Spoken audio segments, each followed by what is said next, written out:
So this is a little part of Aktau where on Google Maps the promenade down here, I guess that's what you could call it, is listed as a hiking and fitness spot. Maybe that's because this is as mountainous as it gets in Aktau, but it's really not a fitness spot, I don't think. But regardless, very nice, and probably the only thing really worth seeing in all of Aktau, to be honest. It's a lot smaller than I expected, but most of the city is naturally away from the coast. But what I am surprised about is even in some shitty, I don't know, beachside town in the UK, albeit with the exception of Blackpool, this would be like A-grade real estate. Anything by the sea for the most part, that's elevated, a little cliff. You'd expect it to be blocked to the public. But where I am now, as you can see from this kind of like half-built infrastructural project for the public, it's still accessible. I mean, it hasn't been shut down yet. I'm assuming the reason it isn't finished is because these people who live in these houses, which must be 3-4 million GBP. That's my real estate guesstimate there. I'm assuming they blocked this public project because at one point this is clearly pretty much underway. In fact, as you go further up there, they've started the asphalt, and then naturally these must be people with pretty heavy influence, no doubt, and it's stopped. But I have to say that the fact that it went through in the first place is quite surprising, because usually, you'd expect if you're buying the land as a real estate developer, how much more is it to buy this little section between the cliff face and the actual development projects themselves? Seems a bit cheap, unless it was kind of one of those scammy things, because actually the 2 end properties are completely abandoned. Actually, the 3 end properties are completely abandoned, and I'll walk past those in a minute.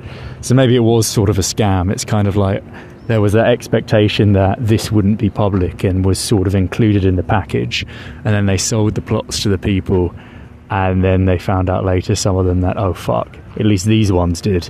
There might be people potentially out here all night if it's public, drinking and dancing and playing.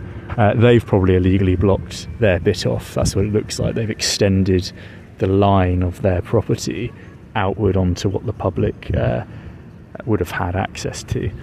I always find it very interesting, these kinds of things. It kind of, sometimes people that aren't at the higher echelons, or rather at the higher echelons, but still relatively influential, a lot of it's just hereditary money, and it's just not deserving. These people are just not intelligent, or they have sort of real estate companies buying up property for them, and they don't have that personal, they're not invested personally in it, so people make mistakes and it all goes on their tab, and then they just end up being abandoned. Or really just like maybe like London and major kind of popular international cities, people just, it's more cost effective to just sit on the property and the land rather than maintain it. You just buy the property, but you buy it for the land as opposed to something that you'll use and live in, and it's a land that holds the value, really.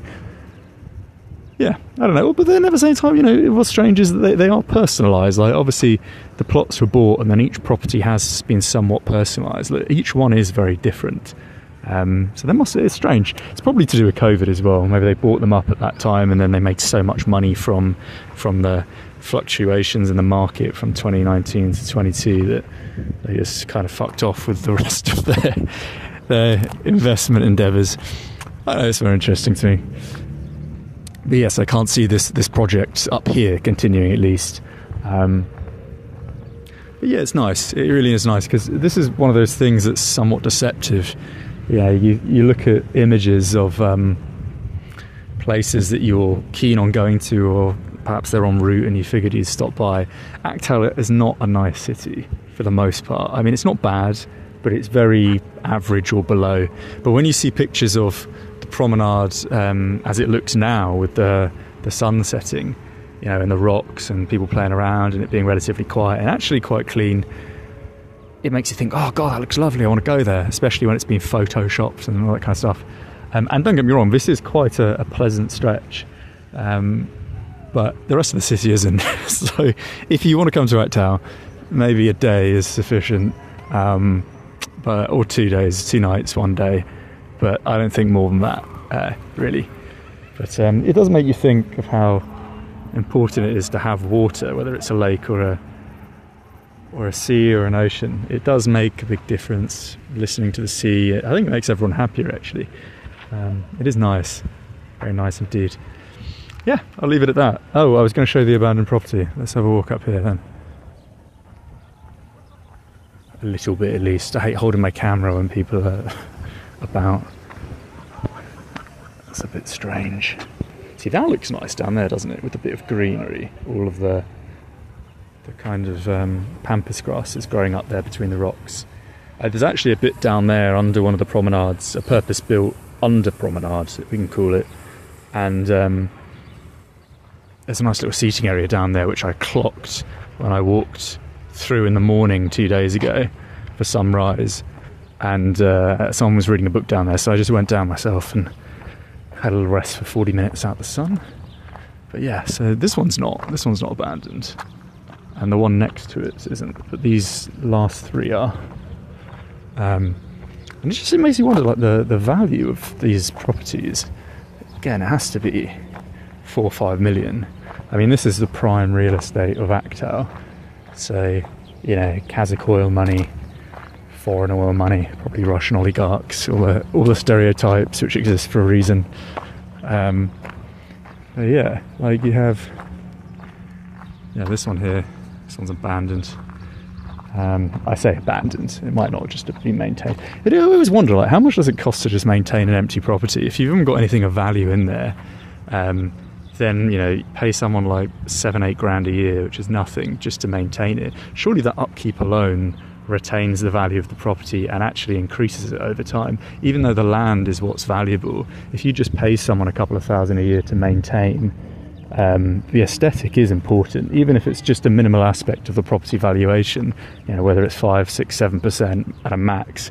You know, if that can be attained by paying someone a couple of $1,000 a year to, you know, trim the hedges and clean the facade, then surely it's worthwhile. And this is the problem: when people have that much amount of capital, it's all hereditary wealth. It's wealth that isn't earned, because someone that's, say, a multi-millionaire, multi-billionaire that's earned their wealth from day one from hard work, they wouldn't allow such a thing to happen. You know, they would realise through just basic mathematical deduction that it's logical to pay 7-8k a year to keep up the aesthetic of the property, because it's going to perhaps increase the property value by 5, 6, 7, 8%. So it's just very strange. Gives you an idea of who owns these sorts of places. But yeah, I'll leave it at that.